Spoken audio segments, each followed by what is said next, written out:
Welcome to Hidden Chapters, where the truth finds its voice. Today, we open one of history's most haunting pages. This is a story of courage, glory, and a betrayal so profound it would echo through the centuries. This is the rise and fall of Benedict Arnold, the hero who became America's most infamous traitor. Our story begins in 1741, in the small port town of Norwich, Connecticut. A boy named Benedict Arnold was born into a life of promise, but that promise soon soured into tragedy.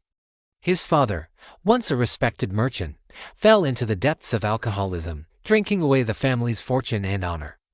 The Arnold name, once proud, became a local symbol of disgrace and failure. Imagine a young Benedict, staring out a rain-streaked window, listening to his father's shouting and his mother's weeping. It was in these shadows that a powerful ambition was forged. He swore to himself that he would rise above his family's ruin, that the name Arnold would one day command respect and admiration. This burning desire for redemption would fuel his every action.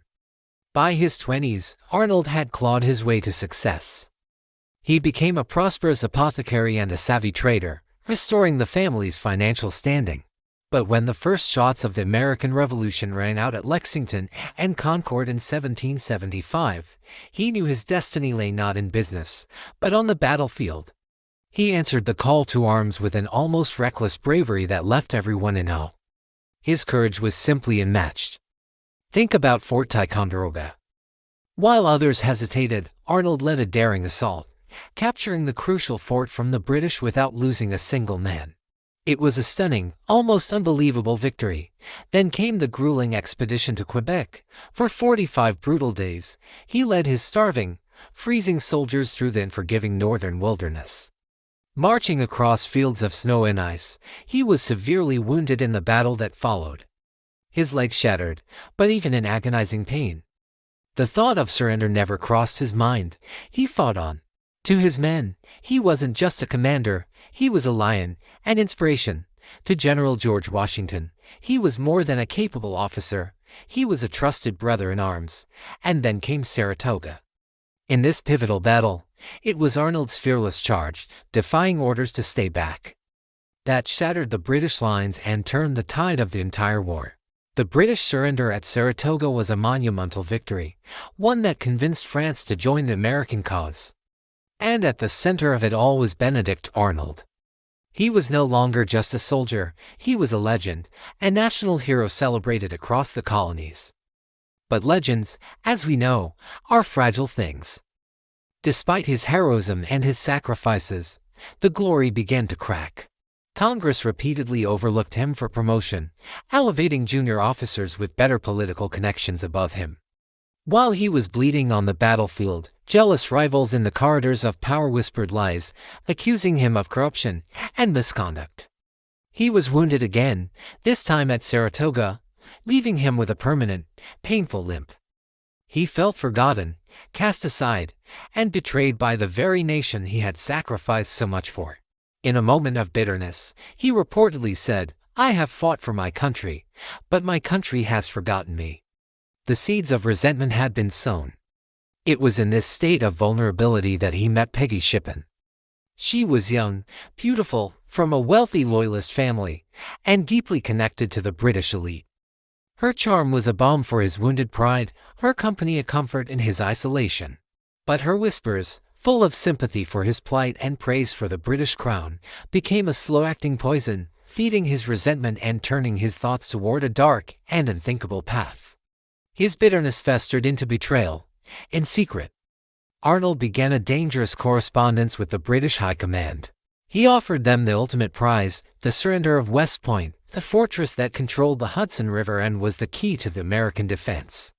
Giving up West Point would have effectively split the colonies in two and could have very well ended the revolution, crushing the dream of independence. In exchange, he demanded £20,000 of fortune at the time and a general's commission in the British Army. His contact was Major John Andre, the charming and dashing head of British intelligence. Their treacherous deal was set, but fate, as it often does, had other plans. Major Andre, traveling in civilian clothes after his secret meeting with Arnold, was captured by American militiamen. The soldiers were suspicious and searched him. Hidden inside his boot, they found the incriminating documents, detailed plans of West Point as defenses, and a pass signed by Arnold himself. The plot was exposed. Word of Andre's capture raced towards Arnold's headquarters. He received the news just moments before General Washington was scheduled to arrive for breakfast. In a panic, Arnold made a frantic escape, barely managing to flee to a British warship waiting on the river as Washington's men closed in. When Washington arrived, he found a table set for a meal, an empty chair, and a cold silence that spoke of the deepest betrayal.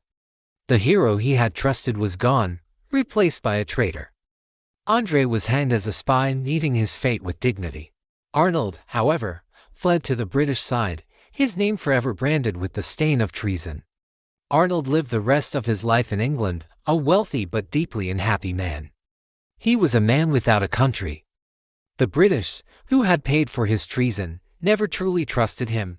After all, he had betrayed his own people.